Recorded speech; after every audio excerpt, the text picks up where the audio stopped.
E também revendo meu amigo evangelista Alain. Hoje já passou o pastor. Não, é presbítero, né? A missionária Ingrid, amiga também, congregamos junto, conhecendo também o nosso amado irmão, conhecendo esse povo talentoso, irmão. Aqui vocês são talentosos. Graças a Deus, eu estou sentindo uma liberdade. Estou me sentindo confortável, parece que eu estou em casa. Glória a Jesus. Agradeço também a confiança do pastor da igreja, né? Porque a missionária com certeza chegou até ele, falou da minha pessoa e ele autorizou ela assim, está me convidando. Eu agradeço a todos, mas sem delongas, para nós utilizarmos cada minuto a nós concedido, abra sua Bíblia no Evangelho segundo Marcos. Glória a Deus, aleluia. Deus tem algo para a nossa vida aqui no Evangelho de Marcos. Glória a Deus, no seu capítulo de número 5. Glória. Hoje é um culto voltado a missões.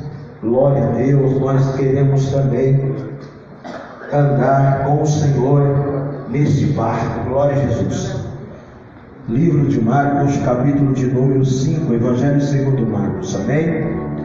A epígrafe diz: o endemoniado gadareno. Glória a Deus. O Senhor é fiel. Pode ter certeza que nesta noite o Senhor vai além da minha e da tua perspectiva. Glória a Jesus. Quem achou o Evangelho de Marcos, diga amém. Amém. Leamos então a partir do versículo de número 1, que nos diz assim: e chegaram ao outro lado do mar, a província dos Gadarenos. Descendo ele do barco, saiu-lhe ao encontro do sepulcro um homem possesso de espírito imundo, o qual morava no sepulcro, e mesmo com cadeia não podiam prender, pois tendo sido muitas vezes preso com grilhões e cadeias, as cadeias foram feitas por ele em pedaços, e os grilhões em migalha, e ninguém podia dominá-lo. Andava sempre de dia e de noite, clamando pelos montes e pelo sepulcro, ferindo-se com pedras. Quando ele viu Jesus de longe, correu e o adorou. Diga comigo, vamos ler de novo. Quando ele viu Jesus de longe, correu e adorou. Pode se assentar em nome do Senhor Jesus. Glória a Deus, aleluia. Louvado seja o nome do Senhor. Queridos irmãos, sabemos que o Evangelho de Marcos traz uma mensagem quando nós vamos meditar nos 3 evangelhos sinóticos. Segundo os historiadores, Marcos foi o primeiro evangelho a ser escrito, ou seja, serviu de base, serviu de orientação, de inspiração para os outros 2 evangelhos, Mateus e Lucas. E nós nos deparamos com o texto, e Marcos não presenciou essa situação. Você sabe que Marcos, ele não estava próximo quando o Senhor realizara esta obra, mas tinha alguém que foi professor de Marcos, por nome de Pedro, que estava do lado do mestre. A história vai nos dizer que Marcos foi discípulo de Pedro. Marcos dominava o grego. Sabemos que Pedro não era um homem formado em letra, e quando Pedro falava, Marcos ia escrevendo. E também sabemos que o nome de Marcos não se dirige apenas Marcos. Marcos se chamava João Marcos. Por que 2 nomes? João por causa da mãe, que era judia, e Marcos por causa do pai, que era homem. Entendemos que um homem cresce, forma-se em um lar que tem 2 visões, 2 entendimentos, 2 linhas de raciocínio. O pai era romano, acreditava nos deuses pagãos. A mãe era judia, acreditava no Deus que criou os céus e a terra. Glória a Deus. Ora, eu acredito que Marcos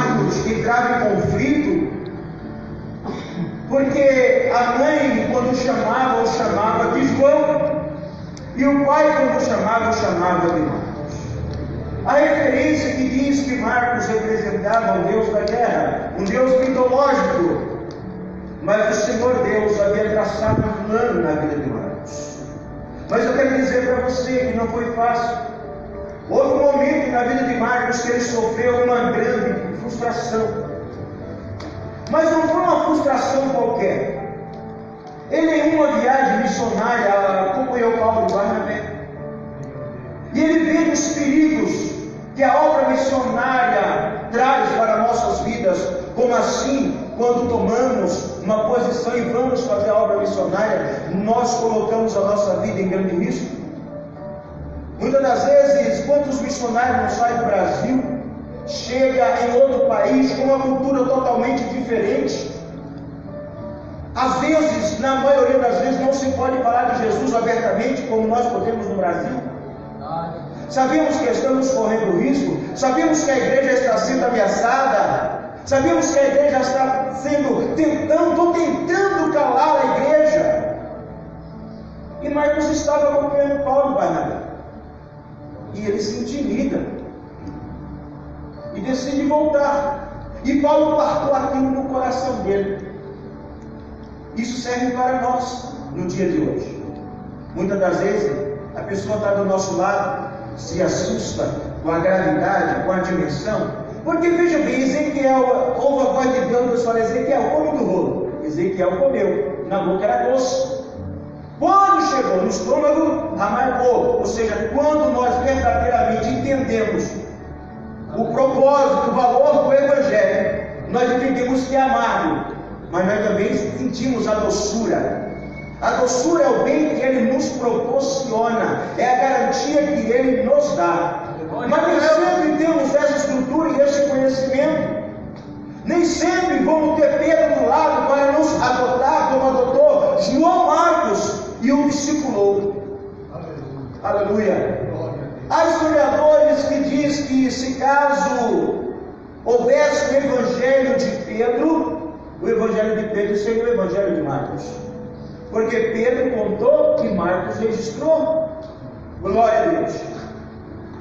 E um certo dia, como eu citei, ele abandona, ele sai. E depois Barnabé, querendo ajudar o seu primo, tenta o levar novamente. Porque a Bíblia diz que a cana trilhada não quebrará facilmente, e não se apagará o pavio que é fumega. Havia algo no coração de Marcos pela missão, pela obra missionária. Aparentemente estava apagado, mas quando nós lemos, nós entendemos que estava fumegando. Tinha fumaça. Se tem fumaça, tem fogo. Glória a Deus. Mas Paulo foi imbatível, foi implacável. Aí Barnabé fala assim: não, vai, eu vou por aqui com Marcos. Pode ter certeza que Deus sempre colocará um Barnabé. Aleluia! Pode ter certeza que alguém pode até desacreditar do chamado de Deus na tua vida. Alguém pode olhar para você e dizer que você é um emocionado, é uma emocionada. Ou vai dizer: não, ele não tem garra, não tem fogo ali não, ali é fogo de palha.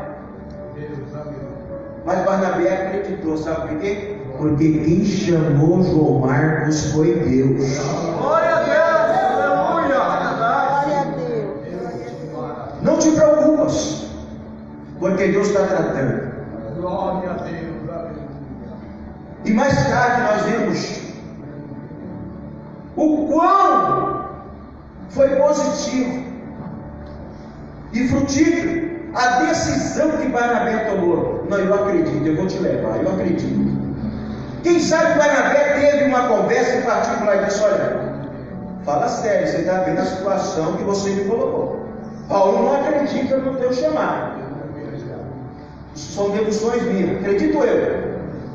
Paulo falou, Barnabé falou: você está vendo, mas eu acredito, eu vou te dar uma oportunidade. E foi. Mais tarde nós vemos Pedro elogiando Paulo, elogiando João Marcos, melhor dizer. Mais tarde nós vamos ver o apóstolo Paulo nos seus últimos dias falando bem de Marcos. Canta lá, mas eu vejo que isso não cresceu mágoa no coração de João Marcos.